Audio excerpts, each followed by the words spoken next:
যশোরের অভয়নগরে ট্রেনের ধাক্কায় করুণাকান্তি মণ্ডল নামে অবসরপ্রাপ্ত একজন স্কুল শিক্ষকের মৃত্যু হয়েছে। শনিবার সকাল 10টার দিকে যশোর খুলনা রেলপথের অভয়নগর উপজেলার সর্দার মিল এলাকায় এ দুর্ঘটনা ঘটে। নিহত করুণাকান্তি মণ্ডল যশোরের মনিরামপুর উপজেলার আলীপুর গ্রামের উত্তরপাড়ার মৃত অমূন্য রতন মণ্ডলের ছেলে। তিনি পাঁচবাড়িয়া সরকারি প্রাথমিক বিদ্যালয়ের অবসরপ্রাপ্ত শিক্ষক ছিলেন।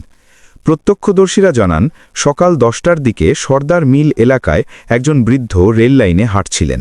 এ সময় যশোরগামী একটি ট্রেনের ধাক্কায় গুরুতর আহত হলে তাকে উপজেলা স্বাস্থ্য কমপ্লেক্সে নেওয়া হয়। সেখানে চিকিৎসাধীন অবস্থায় মারা যান তিনি।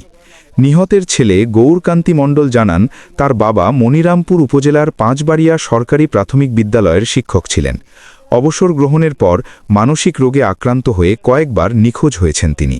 শনিবার সকাল 7টার পর থেকে তাকে আর খুঁজে পাওয়া যাচ্ছিল না। বেলা 12টার দিকে দুর্ঘটনার খবর পেয়ে অভয়নগর উপজেলা স্বাস্থ্য কমপ্লেক্সে এসে দেখি বাবা মারা গেছেন। এ বিষয়ে উপজেলা স্বাস্থ্য কমপ্লেক্সের জরুরি বিভাগের চিকিৎসক ডাক্তার নাসিফ সাইদ জানান, মাথায় আঘাতপ্রাপ্ত বৃদ্ধকে উন্নত চিকিৎসার জন্য খুলনা মেডিকেল কলেজ হাসপাতালে পাঠানোর প্রস্তুতির সময় তিনি মারা যান। এ ব্যাপারে Noapara railway station master Yasir Arfat বলেন, সকাল 10টার দিকে রূপসা এক্সপ্রেস ট্রেনের ধাক্কায় একজন বৃদ্ধ আহত হওয়ার খবর পেয়েছি। বিষয়টি খতিয়ে দেখা হচ্ছে।